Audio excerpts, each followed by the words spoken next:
Good afternoon. I'd like to thank President Trump for inviting us to the White House today.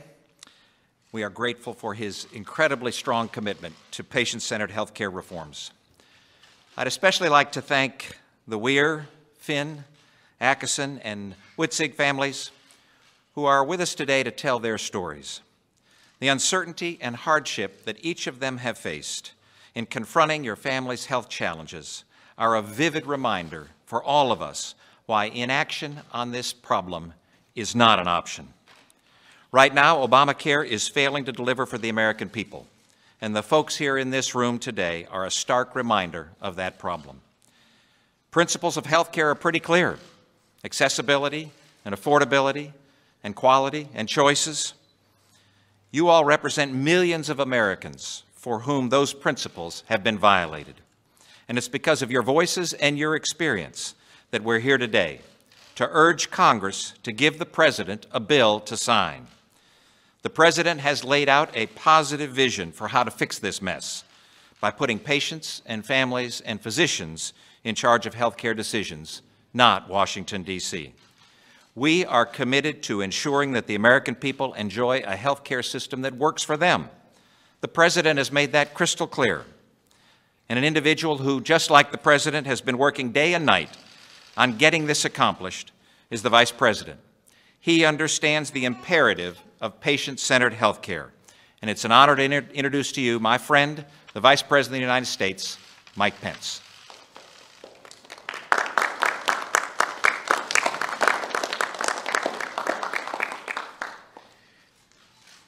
Well, thank you, Dr. Price, and good afternoon to all. To the families who are gathered here from all across America on behalf of the First Family, welcome to the White House. Since the first day of this administration, President Donald Trump has been working to keep the promises that he made to the American people, to rebuild our military, revive our economy. And this president has worked tirelessly to repeal and replace Obamacare. President Trump knows that every day Obamacare survives is another day that American families and American businesses struggle. As we've traveled across the country, we've heard firsthand from Americans just like those who stand behind me today, from families who are bearing the cost of skyrocketing premiums and plummeting choices, from families who've lost their doctors, lost their insurance, and from families who are starting to lose hope that Congress will ever respond. But as I've told every one of them, and people all across this country, thanks to the leadership of President Trump, help is on the way. President Trump hears you. He is fighting for you. And he will keep fighting every day until we give the American people access to the world-class health care they deserve. Tomorrow, the United States Senate will have the opportunity to begin the debate on a bill to repeal and replace Obamacare. And as the President said this morning, after years of talking and campaigning on it, now is the time for Republicans in Senate to act. Republicans in the Senate will have, in his words, a chance to do the right thing, to keep their promise to the American people and these families and families all across this country. And this president and the American people are counting on the Senate to act. So, with gratitude for his leadership and his persistence and determination to make American health care great again, it is my high honor and distinct privilege to introduce to these families and to all of you the 45th President of the United States of America, President Donald Trump.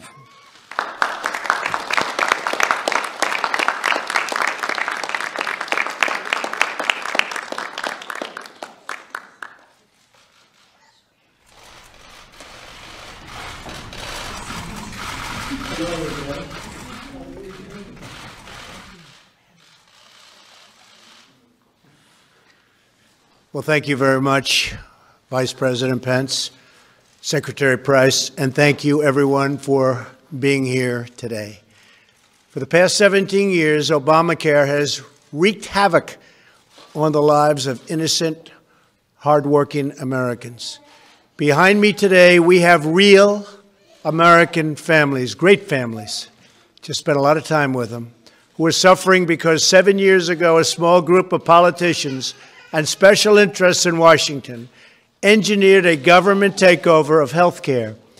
Every pledge that Washington Democrats made to pass that bill turned out to be a lie. It was a big, fat, ugly lie. Democrats promised Americans like Steve Finn, a former police officer in West Virginia, that they would save $2,500 a year under Obamacare. Instead, his premiums have more than tripled. That's pretty bad. As a result of Obamacare's skyrocketing costs, Steve and his family and many of his employees had no other option than going on Medicaid and giving up their existing coverage. That's pretty bad. Pretty bad. No choice, right? No choice. For them, Obamacare's promise was a nightmare. Marjorie and Kevin Weir from South Carolina have a son, Monty, who suffers from spina bifida. Washington Democrats promised families like the Weirs that if they liked their doctor, they could keep their doctor. But now there is only one insurer left in the state exchange. And Marjorie says that every year she waits anxiously to learn if the doctors and hospitals, which her son needs the most, will remain in their network. More Obamacare lies. And you've seen that up front, unfortunately, up front and personal. The Democrats promised Melissa Atkinson that her son's pre-existing conditions would be covered. The Atkinsons quickly learned that Obamacare's promise of covering for pre-existing conditions was meaningless, though if the doctors you need to care for you aren't on your Obamacare plan. So you just have a meaningless promise, and everybody knows it, and most people on Obamacare know it. After an excruciating series of events and complications, Melissa and her husband found themselves just before Christmas, emotionally and financially devastated, crying in a doctor's office faced with yet another seemingly unpayable bill. When insurance wouldn't cover the Atkinsons' care, they emptied out Melissa's 401k to pay their bills. They're not going to be, and they haven't been the first. There are many, many cases such as that, the 401ks. The first rule of medicine is do no harm. But Obamacare's lies have caused this, and throughout the whole country, families like this, nothing but pain. Aaron and Andy Witzig are small business owners from Illinois. They have 6 children. Their youngest daughter, Poppy, has a rare genetic condition. Children born with it are sometimes called butterfly children because their skin is as fragile as the wings of a butterfly. Poppy has to wear special bandages all of the time. Unfortunately, under Obamacare, Poppy's insurance has been repeatedly discontinued and replaced with what Washington deems equivalent policies. But for Poppy, these plans are not equivalent, and Poppy's family has to spend precious time and tremendous resources fighting for exceptions for Poppy. The Washington politicians who made those promises to Steve, Marjorie, Melissa, Aaron, and their beautiful children want to ignore all the pain, all the suffering, and all of the money, the tremendous amounts of money that these lies have caused. They want to forget about the countless Americans they've hurt and the many that they are continuing to hurt every day by refusing to help us replace Obamacare. For the last 7 years, Republicans have been united in standing up for Obamacare's victims. Remember, repeal and replace, repeal and replace. They kept saying it over and over again. Every Republican running for office promised immediate relief from this disastrous law. We as a party must fulfill that solemn promise to the voters of this country to repeal and replace what they've been saying for the last 7 years. But so far, Senate Republicans have not done their job in ending the Obamacare nightmare. They now have a chance, however, to hopefully fix what has been so badly broken for such a long time, and that is through replacement of a horrible disaster known as Obamacare. The Senate is very close to the votes it needs to pass a replacement. The problem is we have zero help from the Democrats. They're obstructionists. That's all they are. That's all they're good at, is obstruction, making things not work. They say all the right things, and then they do exactly what they're not supposed to be doing. The Democrats aren't giving us one vote, so we need virtually every single vote from the Republicans. Not easy to do.